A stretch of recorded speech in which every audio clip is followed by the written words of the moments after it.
Got a house full of blues. Got a house full of blues. I got a house full of blues. I got a house full of blues.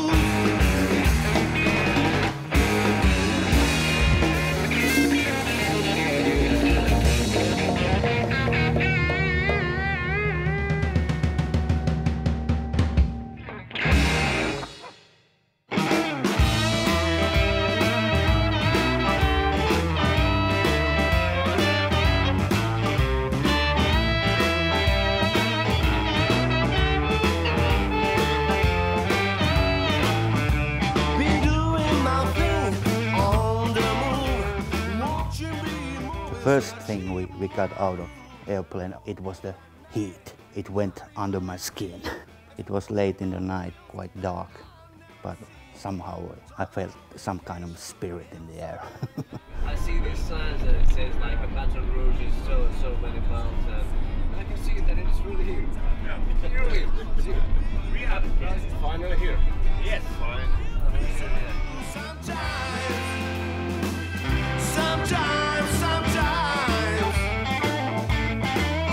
Sometimes I wonder why you're still here with me.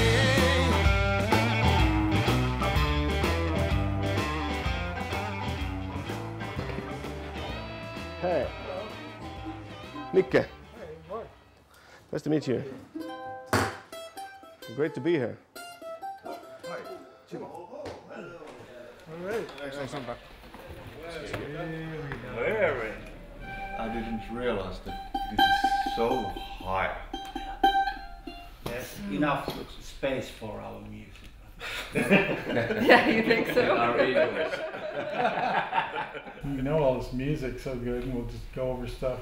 Yeah. And then eventually, you know, as soon as y'all wake up, you'll probably knock it all out, and then we'll just start dealing with details and this and that and this and that. But I think, you know, if you just don't have to press for a couple of days, just get in here and, you know, feel how it, you know, feel the room out and see what you think. Yeah. You know. Mm-hmm.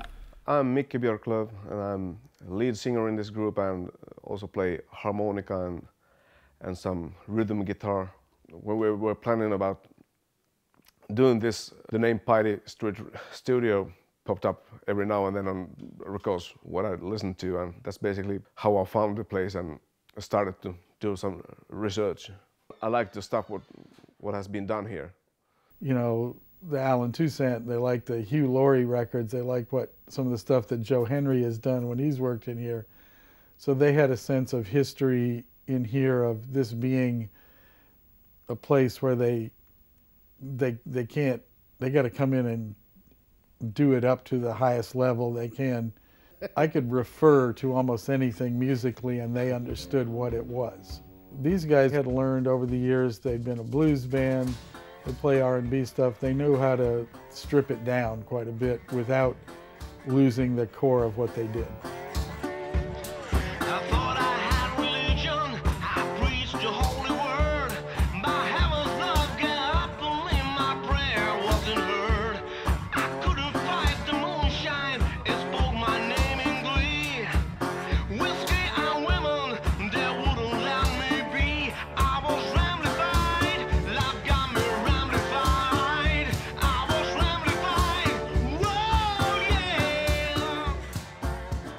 We started this band in the beginning of the 90s. The bass player, Seppo, we have been working and playing together with him from '85 or something.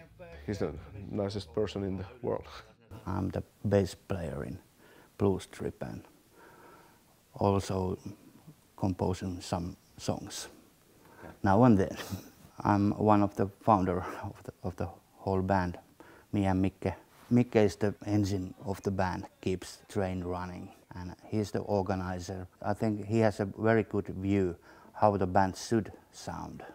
But otherwise I think the structure is good. That's what we talked about before we came here. You should kind of use more that kind of percussion stuff, which is not actual instruments. So. Timo came in '98 because we wanted a guy who wanted to play mallets, and that's a pretty unusual combination also to have a good rhythmic percussion player who plays also the mallets. And it was couple of weeks later he was on the first gig.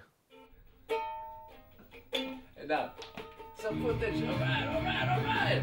Woo! My name is Timo and I play percussions and mallet. So gongas, tambourine, timbale, and then block, various tambourines, cowbells, small splash cymbals. Here is broken one on top of it, so they are quite nasty sounding.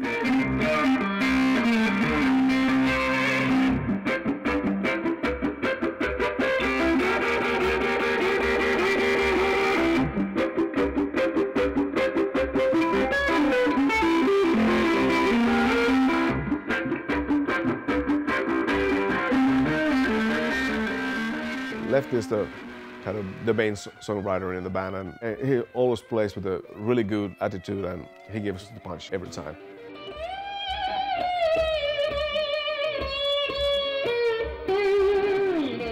The guitar playing was always amazing from the get-go. I think the band was trying to go in a new direction, and what Lefty was doing, Lefty was the main writer, and his songs, very good writer, very strong, and they all worked pretty well right away. These guys, they were playing together under the name Tres Amigos. I came along in 1997. Are you guys happy with your performance? I'm not. I gotta play. Because I had a lot of songs in store, I started introducing them to the guys, and they well, they seem to dig it. We started doing duo gigs also with him. It's called Micke and Lefty. Surprise. So that band suddenly started to grow its own path. So now we kind of have two projects.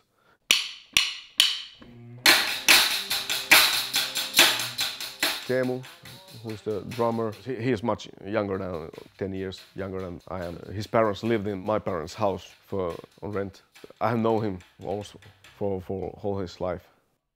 Teemu, the drummer, is very, very good drummer. I mean, stuff would hardly ever move. A great player, and really admire his talent. Oh. Sounds good. I've been a fan of this music over 20 years. I think this is maybe a combination of New Orleans and Finnish. There's not much that sounds like this. Just that's what's always fun, to try to make records that don't sound like a million other records. And they understood they wanted to make something that was a little more raw, a little more old-fashioned, you know, New Orleans stuff, which goes back into the 50s R&B through more of the modern stuff. We actually planned to do this about 10 years ago.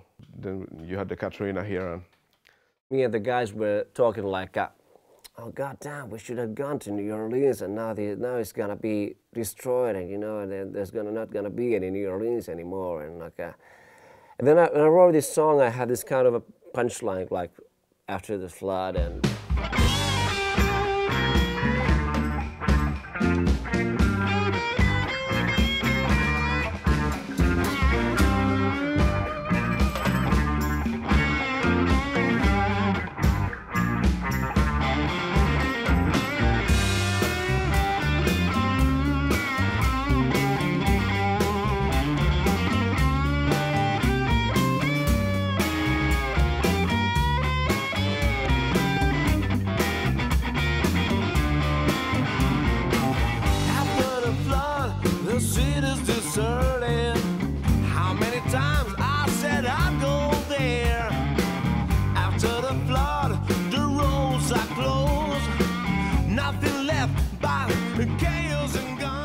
After the flood, it started out like some kind of a description in general of the whole situation. When Katrina was on here, there's it's time for chaos and guns, and there's mobs stealing places, and of course I exaggerated it a little bit in my head to get a good story.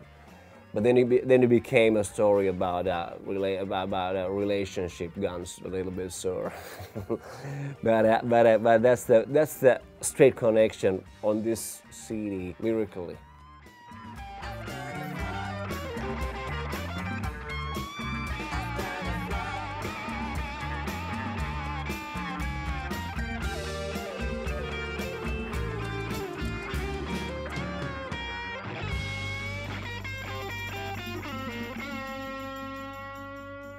This is a place that has, of course it has always existed, but for us it has been a kind of a tale. And suddenly we're here in New Orleans. And I'm in French Quarter and all these places, and suddenly it's a very real place for us. I didn't go and change my lyrics or anything after having gone to French Quarter, but it still affected a lot to be in the actual place. We have got a lot of inspiration just walking out in the city and seeing bands play, and because there are a lot of kind of elements what we also use. They're like working their asses off trying to win the audience and get their tips, you know. I have a lot to learn from these guys and in the attitude of playing. Wherever I go, I find the good music. The players are amazing.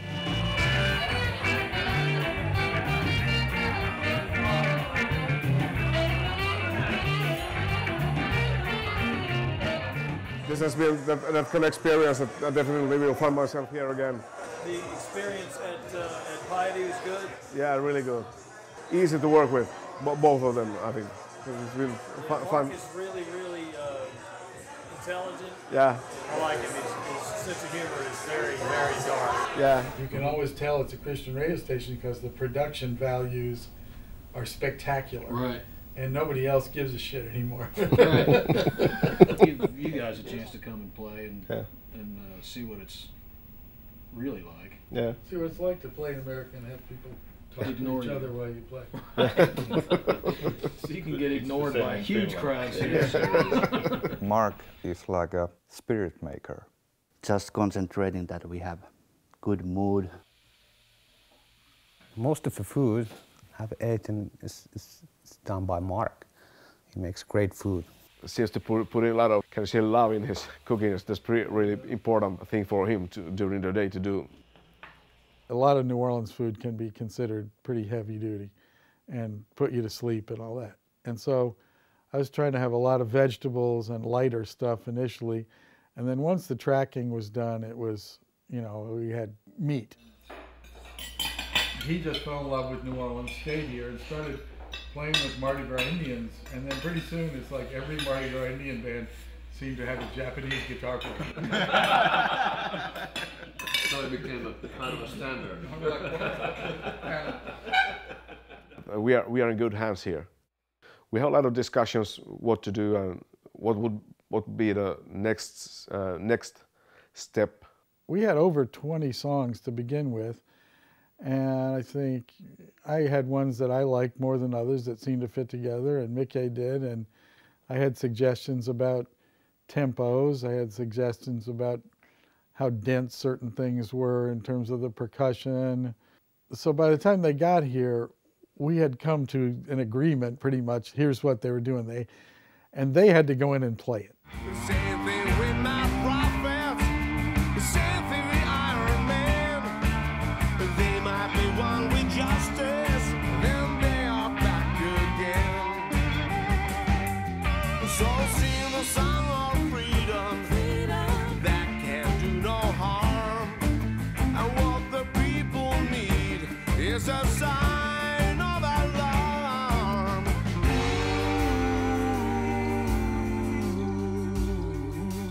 Understanding. Last night we had added some background singers, Michaela and Alexis, and they did a fantastic job. The guys had sung them before, but there were some places where we thought that maybe give more to the story also if you had female voice in the background vocals, and I think it gives more depth also in the sound and also in the interpretation. I think it affects a lot, and they were sounding amazing. Understanding.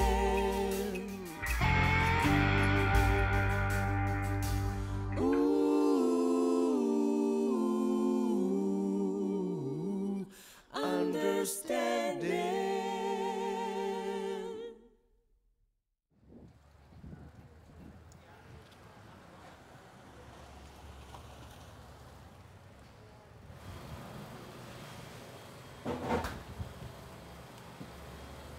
$4. I don't know if you noticed, but there's a man with a camera following you. Thanks. The people around here, there's so many kind of people here. But the main thing is they are so friendly. Everybody says you, "Hi guys, how are you doing?" Everybody's walking, they got no rush going anywhere. Just hang. It's weird. Weird for me because I don't know. I'm not used to that in Finland. So normally we look away if somebody's. So what were you saying? Sorry, I wasn't listening. You like to do some dance stuff? Oh wow. I got a rap that I can sing. You do? Well, show what you can do. So I ain't trying to be like the person that ain't be like, and I super cool, don't want to follow rules, don't you like my swag? Because the swag is the truth. Okay. Cool, man. What can I say? If you come to the studio, then you might have a talk with Mark about the lyrics, but there's quite a lot of stuff. That's cool. I haven't ever felt so easy to play than in this place. You undo your bad luck life. Just don't forget to pay the dude, or he end up with your wife. Bad luck man, Jack the Black Hat. What's your plan? Where's the black cat? Bad luck man, Jack the Black Hat. What's your plan? Where's the black cat? You sure don't want no trouble with this man. We were changing the drum sound every song to fit the song. Sometimes it might do good for the song if the drums are killed. So I was trying to figure out how to jump the drum. And Mark comes in with the tampon and puts it on the drum. It doesn't deaden the head as much as tape. You know, if you just have gaff tape or duct tape, you know, it just completely stops vibrations. Where if you put these pads, they have a little adhesive on the back, and they're lighter and more absorbent, let's say. So. Jack the Black Hat, what's your plan? Where's the black cat? Bad luck man. Jack the Black Hat, what's your plan? Where's the black cat? You sure don't want no trouble with this man.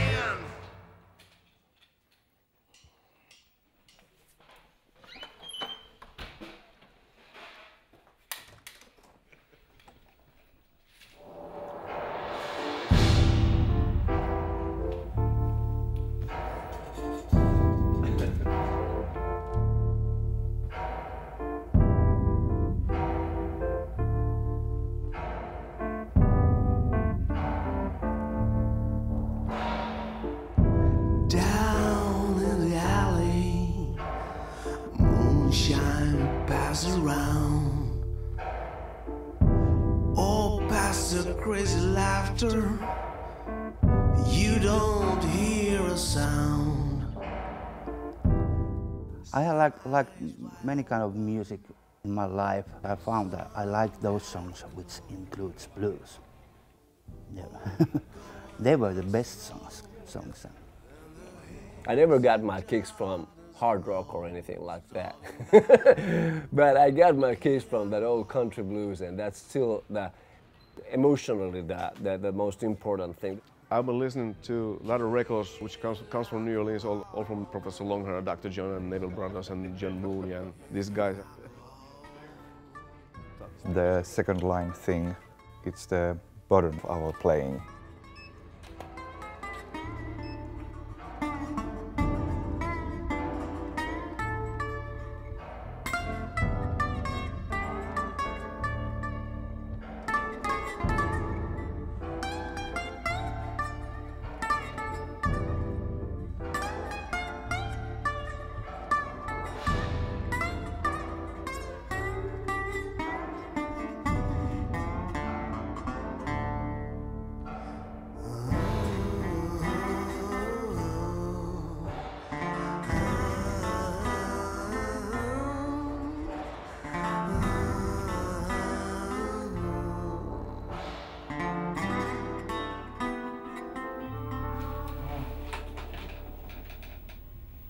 Beautiful.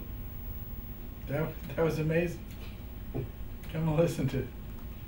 I love King Alcohol. It's like got its own special thing. It's really different. And I think because I went through those songs for so long, I don't think there's anything, I don't think there's a turkey on the whole thing. I think it works out. And I think like things like the Black the Jack Hat's amazing, Gumbo Mama, even like Sometimes I like, and Water From Your Shoe is amazing. I think that sounds like a hit song to me.